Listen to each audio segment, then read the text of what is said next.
السلام علیکم ورحمۃ اللہ وبرکاتہ۔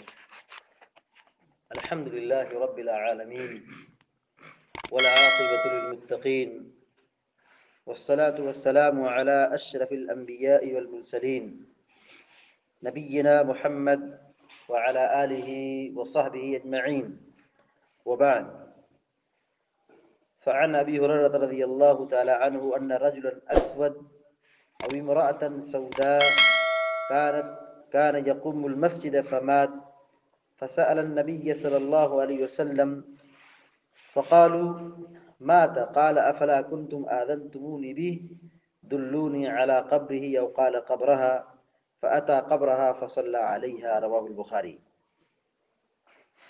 بخاری شریف کی یہ بڑی مشہور روایت ہے جو بھی آپ کے سامنے پڑھی گئی ہے۔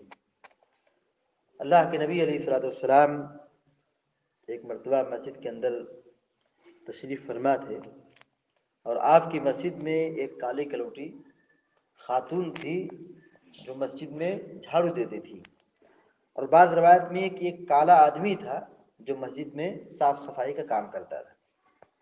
بہرحال یہ تو طے ہے کہ ایک عورت مسجد میں جھاڑو لگاتی تھی، یہ مسلم واقعہ ہے۔ اس عورت کا انتقال ہو گیا۔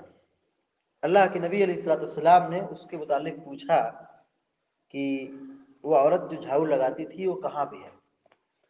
لوگوں نے کہا اس کو تو رات میں دفن کر دیا گیا، اس کا انتقال ہوا اور رات میں اس کو دفن کر دیا گیا۔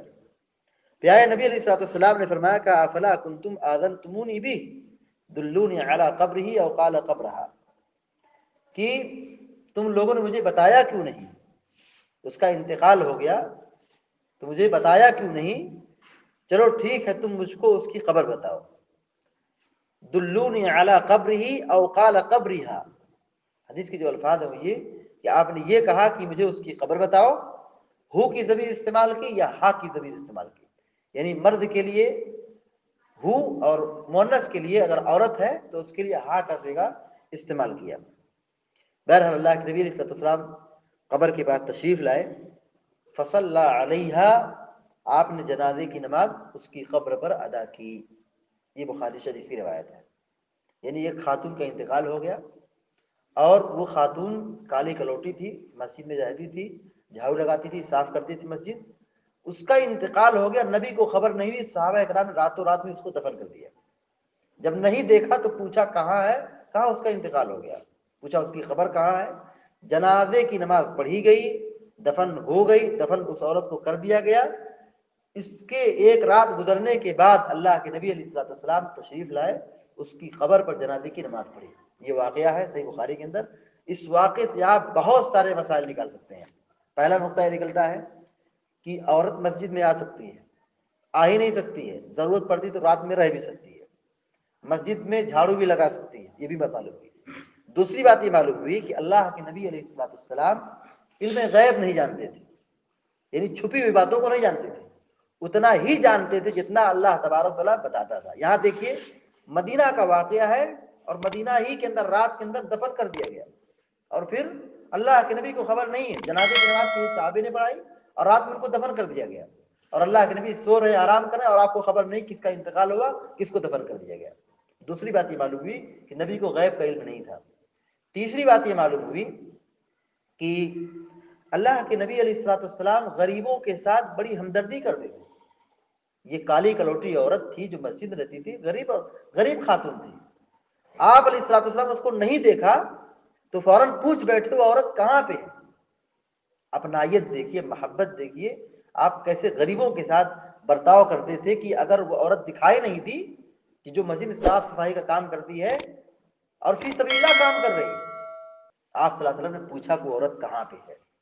چوتھی بات یہ معلوم ہوئی کہ اگر جنازے کی نماز کوئی آدمی نہیں پڑھ پایا ہے، جنازہ کی نماز چھوٹ گئی ہے، نہیں پڑھ سکا ہے، تو دفن ہونے کے بعد بھی آدمی جنازے کی نماز پڑھ سکتا ہے۔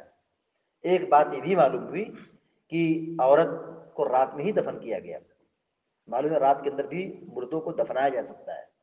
ایک بات یہ بھی معلوم ہوئی کہ اللہ کے نبی علیہ الصلوۃ والسلام کے زمانے میں مردوں کو دفن کرنے میں لیٹ نہیں کیا جاتا تھا، انتقال ہوا کہ فوراً قبر کھودی گئی اور دفن کر دیا گیا۔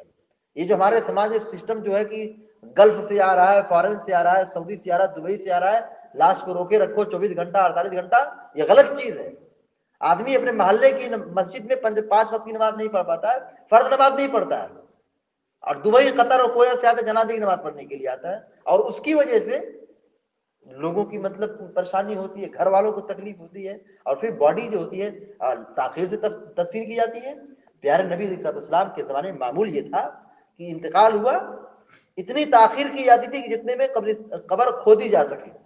یہ تاخیر کا سسٹم صحابہ کرام کے زمانے میں نہیں تھا، یوں انتقال ہوا اور پھر قبر کھودی گئی اور فوراً دفن کر دیا گیا۔ یہی ہونا چاہیے، مردے کو دفن کرنے میں جلد بازی کرنا چاہیے، تاخیر نہیں کرنا چاہیے۔ اس لیے تاخیر کر کے کوئی فائدہ ملنے والا نہیں ہے۔ 1 گھنٹہ تاخیر کی پھر دفن ہی کرنا ہے، 1 دن تاخیر کے دفن کرنا ہی کرنا ہے، اس کے لیے کوئی چھٹکارا نہیں ہے۔ اور جتنی تاخیر آپ کریں گے اتنا ہی نقصان یہ ہو، گھر والے روئیں گے، چلائیں گے، تکلیف میں ہوں گے، اور جتنا جلدی دفن کر دیں گے غم ہلکا ہو جائے گا اور سب فارغ ہو جائیں گے۔ تو یہ حدیث ہے جو بہت ہی اہم روایت پڑھی گئی ہے۔ اور ایک نقطہ یہ بھی معلوم ہوتا ہے کہ آپ صلی اللہ علیہ وسلم حاضر و ناظر نہیں تھے، ہر جگہ موجود نہیں رہتے تھے۔ جیسے کہ اہل بدعت یہ کہتے ہیں کہ نبی غیب بھی جانتے تھے اور ہر جگہ حاضر بھی رہتے تھے۔ یہاں نبی کی موجودگی میں، نبی کی حیات میں، مدینہ ہی کے اندر جنازے کی نماز کے صحابی نے پڑھائی اور آپ وہاں پہ حاضر نہیں تھے۔ اگر وہاں نبی حاضر ہوتے کوئی صحابی جنازے کی نماز نہیں پڑھا سکتا تھا۔ ایک بات یہ بھی معلوم ہوئی کہ اللہ کے نبی علیہ الصلوۃ والسلام مسجد میں کام کرنے والوں کے سلسلے میں بڑی محبت رکھتے تھے، مسجد میں کام کرنے والوں کی بڑی قدر رکھتے تھے، ان کا خیال رکھتے تھے۔ آج ہمارے سماج میں مسجد میں اگر کوئی جھاڑو دیتا ہے تو لوگ اس کو سمجھتے ہیں کہ بہت گرا ہوا کام ہے، بہت کمزور والا کام ہے۔ پیارے نبی علیہ الصلوۃ والسلام نے اس خاتون کی جنازے کی نماز کہاں پڑھی ہے؟ جنازے کی نماز آپ نے اس کی قبر پر ادا کی ہے، اس کے علاوہ کوئی ایسا آدمی نہیں ہے جس کی آپ نے جنازے کی نماز قبر پر پڑھی ہو۔ کس خاتون کی جنازے کی نماز آپ نے قبر پر پڑھی ہے؟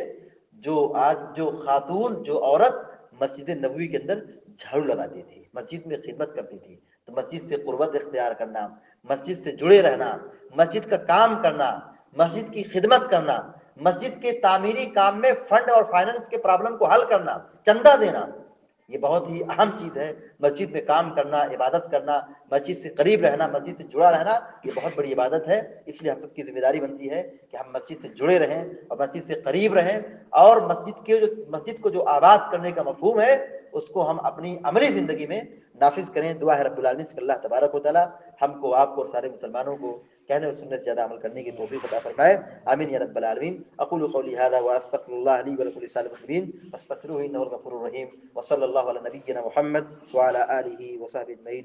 السلام علیکم ورحمۃ اللہ وبرکاتہ۔